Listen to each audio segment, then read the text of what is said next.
Long before modern trends, vampire stories explored fear, immortality, loneliness, and the darkness we inherit from the past. While modern romantic stories introduce many readers to the genre, sometimes it only scratches the surface of what vampire literature can truly be. So I would like to take you a bit deeper, where vampires are tragic, terrifying, poetic, and profoundly human. Stories filled with atmosphere, ancient curses, and questions that linger long after the final page. However, I also will mention some books for the fans of more romantic vampire stories like Twilight, because I think we need both.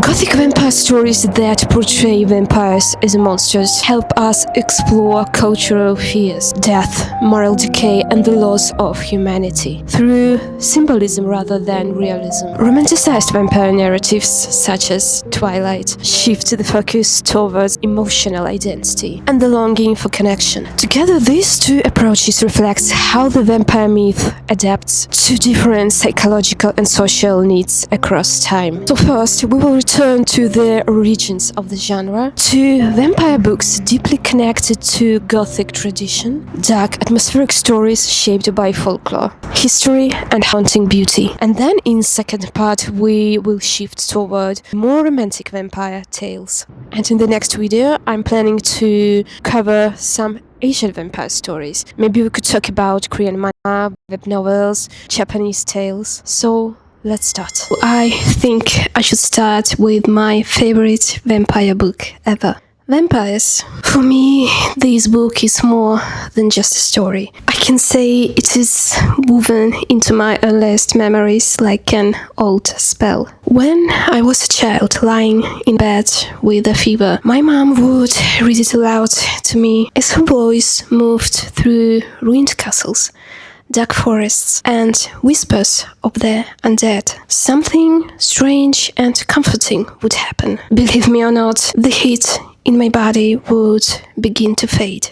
It felt as though the story itself was alive, drawing the fever out of me, lowering the temperature as by quiet magic. In those moments, Gothic darkness of the book was not frightening, but protective, like a velvet night wrapping around my room. Even now, I can't explain it logically, but the book felt like a quiet spell, proof that stories can heal, comfort, and protect us, especially in childhood. I consider this book one of the most beautiful and atmospheric stories ever written. It really stands out because it weaves mysticism, Gothic atmosphere, haunted castles, literally elegance, into a tapestry that both chills and enchants. We explore an eerie narrative in epistolary and chronicle style, letters, journals, and accounts passed down through generations.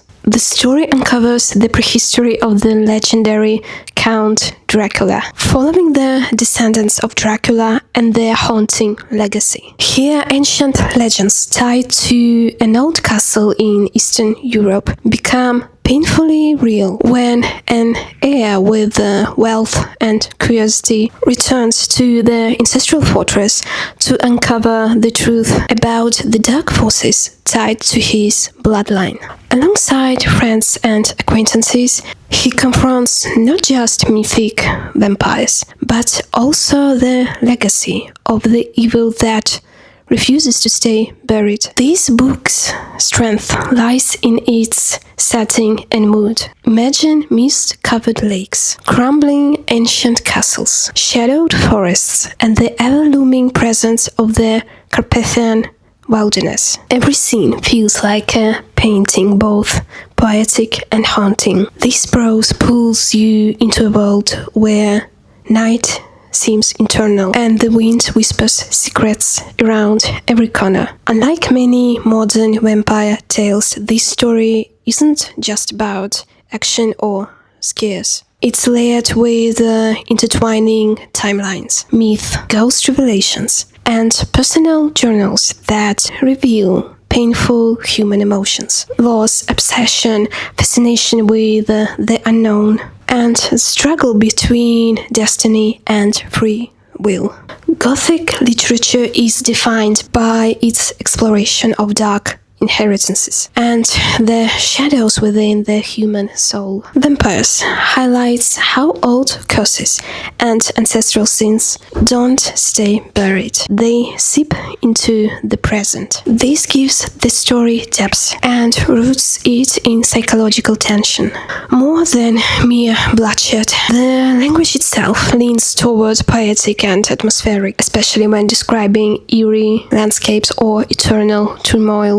You feel both the romance of the unknown and the dread of what lurks just beyond the candlelight. Modern vampire stories often focus on fast action or romantic tropes. Vampires by Baron Olshevri goes to the roots of vampire fiction. Stories shaped by folklore, fear, and timeless questions about morality, legacy, and obsession. If you love classic Gothic atmosphere, historical depth, and chilling mystery, this book is for you. Before vampires became romantic heroes, before they became tragic lovers or misunderstood immortals, there was The Vampire, published in 1890 by John Polidori. This short but powerful story quietly changed the vampire fiction forever. Also, it is widely regarded as the first published vampire novel. What makes The Vampire so significant? That it completely transformed how vampires were imagined. Before Polidori, the vampires were grotesque creatures of folklore, corpses clawing their way out of graves, associated with villagers, superstitions, and disease. Here, vampire is something entirely new. He is an attractive aristocrat, elegant, educated, and socially powerful. He does not lurk in graveyards. He appears in drawing rooms, ballrooms, and salons. And this was the first time when the vampire became a figure of seduction, refinement, and social danger rather than a purely physical monster. This single shift laid the foundation for nearly every vampire that followed, from Dracula to modern interpretations of charming immortal. The vampire follows a young man who becomes entangled with the mysterious and unsettling lord, a pale, aristocratic figure who moves effortlessly through high society. As they travel across Europe, our young man, Aubrey, begins to notice something deeply wrong. Wherever Lord Ruthven goes, suffering, death, and moral decay seem to follow. The story unfolds slowly through unease rather than spectacle, until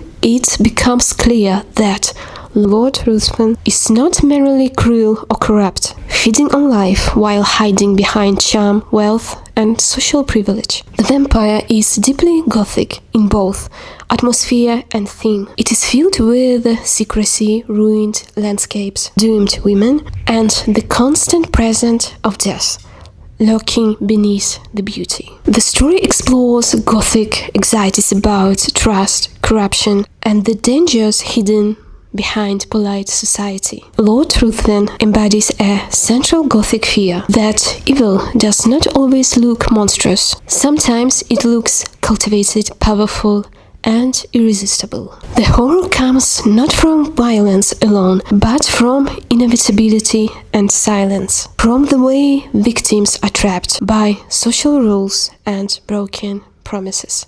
As the first published vampire novel, The Vampire established the blueprint for the genre itself. Without The Vampire, it is difficult to imagine later vampire fiction as we know it. Polidori established the archetype of the vampire as a dark mirror of aristocracy, immortal, parasitic, and untouchable by moral laws.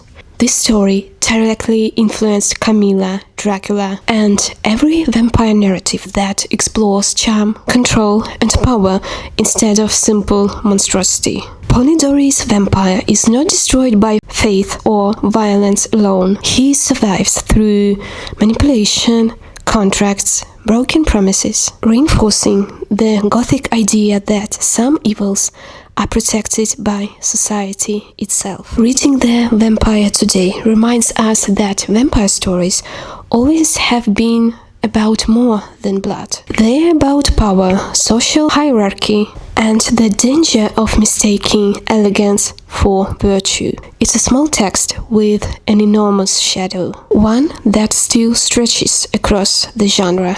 It introduced the idea that the most dangerous vampires are the ones who walk among us, admired, welcomed, and never questioned.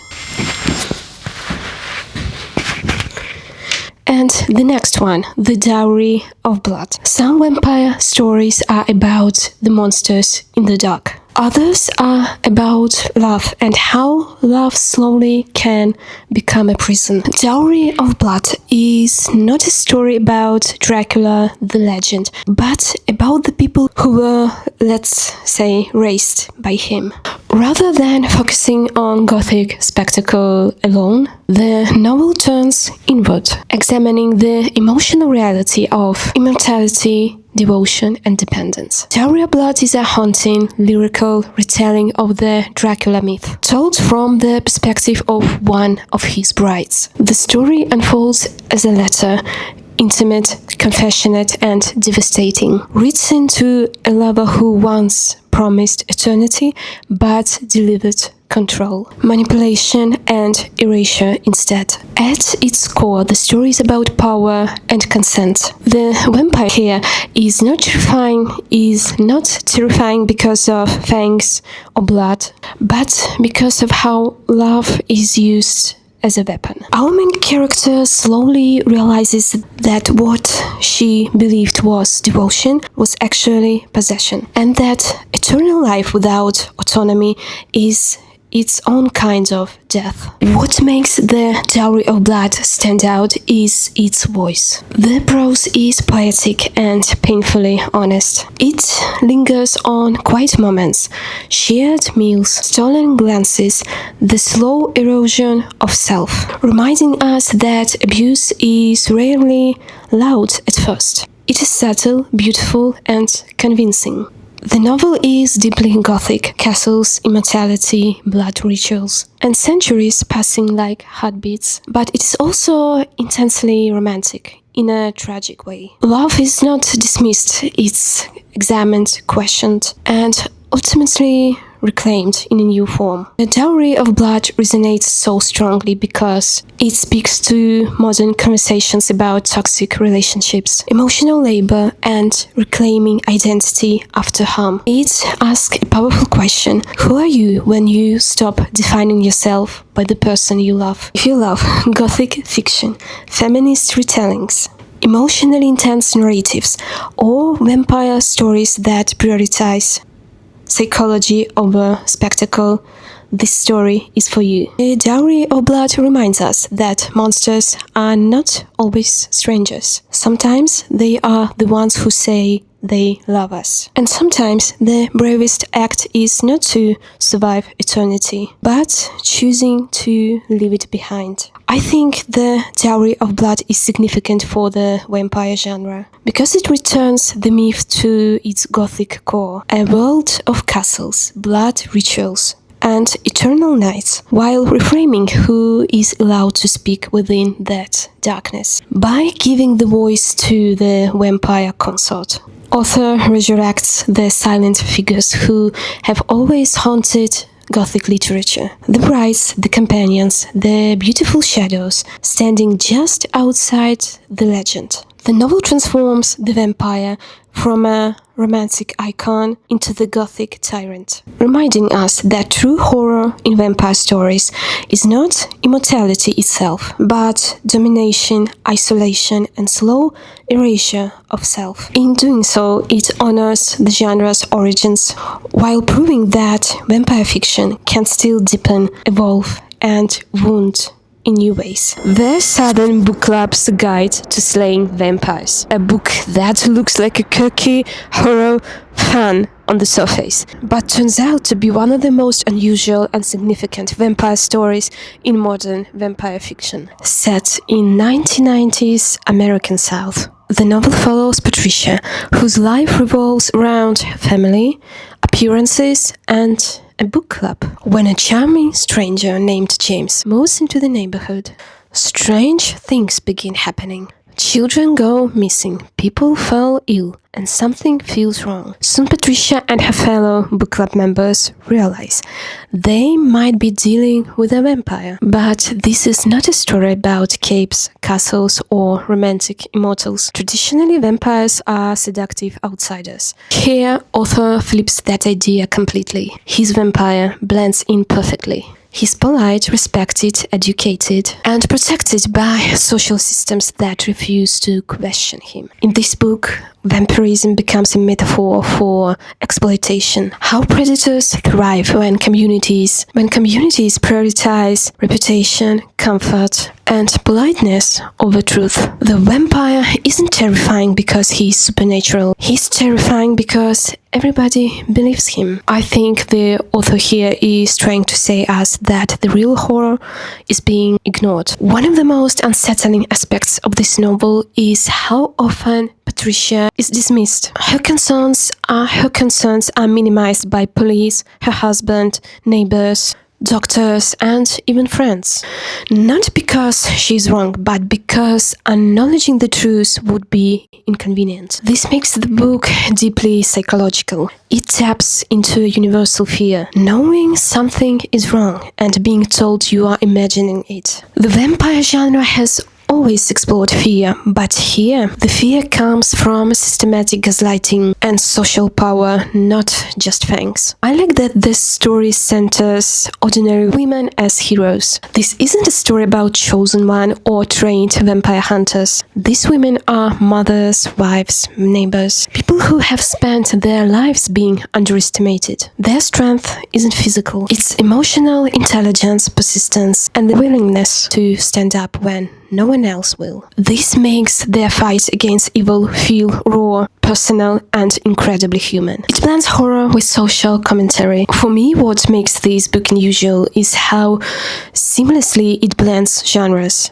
Yes, it's scary, sometimes disturbingly so, but it's also a sharp critique of patriarchy, class privilege, racism, respectability politics. The vampire doesn't just feed on blood. He feeds on silence, denial, and the belief that nice people can do terrible things. That makes the story feel uncomfortably real. The story also challenges the romantic vampire myth. In many modern vampire stories, the monster is softened, made tragic, attractive, misunderstood. Here, the author does the opposite. The vampire is cruel, calculated, parasitic. There is no romance in what he does. By stripping the vampire of glamour, the novel restores the genre's original purpose, to confront us with evil that hides in plain sight. It's a story about power, survival, and what it costs to tell the truth in a world that would rather stay comfortable. And that's exactly why it stays with you long after the last page. This book proves that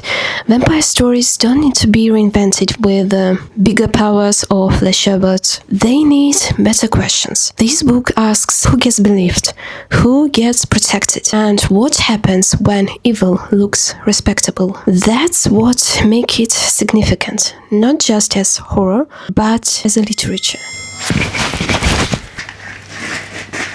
And the next one, The Last Vampire. What if a vampire story could feel fresh, emotional, and meaningful? Not because it reinvents the myth entirely, but because it uses that myth to explore identity in a way that helps us through real-world overwhelm. This is a book that, on the surface, feels like a modern paranormal romance, but underneath, it does something deeper for the genre and for the readers. I personally think this story will especially appeal to those who like Twilight twilight. We follow Lorena, who enrolls in an elite boarding school, where she accidentally awakens the world's last vampire, William, trapped in a coffin for centuries. William, confused by the modern world and desperate to recover his lost legacy, enlists Lorena help.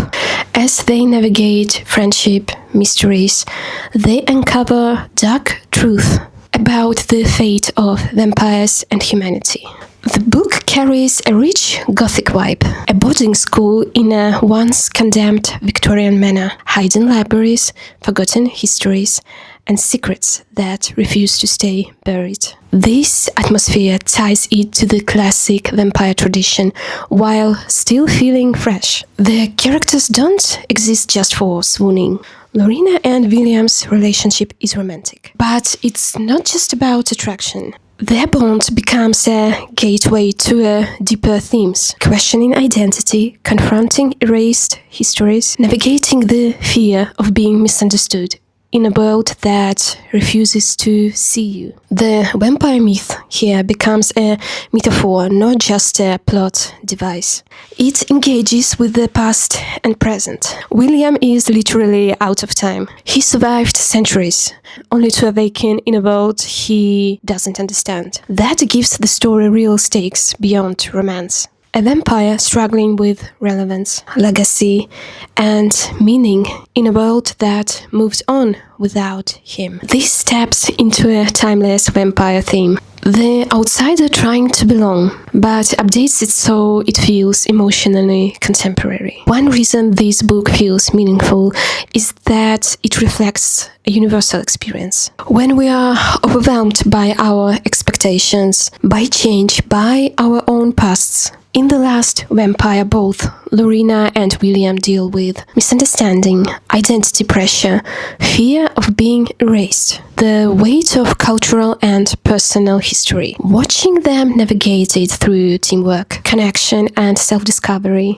can feel validating for us, especially in overwhelming times. The book connects to vampire genre traditions. Even as a modern romantasy, this book nods to classic vampire tropes. The last of a dying kind, hidden histories and secret worlds, the mask of civility over danger. But instead of treating vampires as a pure horror or pure love interest, it lets those elements interact, making the myth useful again, not just decorative. I heard some people think that vampire fiction is dated, a relic of Gothic pasts, or past pop culture booms like Twilight. I think The Last Vampire argues otherwise. It shows us that vampire stories can still explore identity and change, grapple with alienation and belonging, use supernatural elements to talk about real human concerns, connect readers emotionally, not just romantically. The next one, I think, will be for those who are looking for cozy atmosphere. And yes, cozy vampire stories exist. What if the story about vampires wasn't about darkness, blood, or cultural horror, but about knitting, friendship, and healing? The Vampire Knitting Club, a series that might look sweet, cozy, even naive at a first glance, but actually has something genuinely helpful to say about life, connection, and resilience. This series blends paranormal romance with a cozy, community-driven story. Rather than brooding castles and ominous shadows, it features vampires who build friendship, share cups of coffee, and yes, knit together. It's part of what we now call cozy paranormal stories that make us feel warm and comforted, even if they embrace supernatural elements. At first, some might dismiss these books as light or just for fun, but its simplicity is a part of its strength.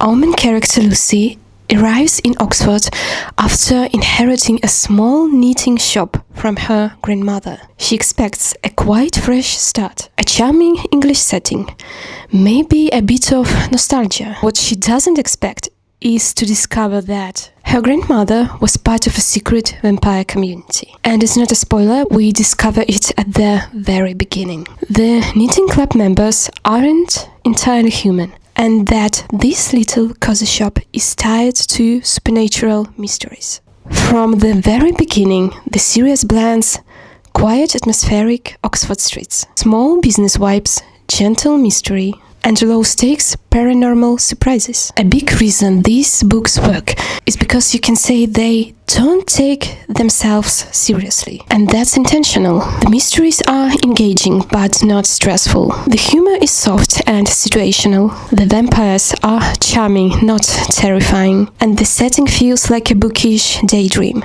It's a kind of fun that relaxes you instead of demanding emotional intensity.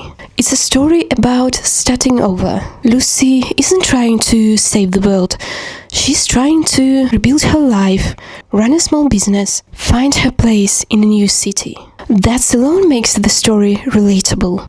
Her journey mirrors something many of us experience. Arriving somewhere new, overwhelmed, unsure, and hoping things will eventually make sense. In a world that often glorifies independence and self-reliance, Vampire Knitting Club highlights something rare: true interdependence. The characters need, talk, heal, and grow together. The message is simple but powerful. We don't have to go through life alone. In everyday life, especially when we feel overwhelmed, this reminder matters.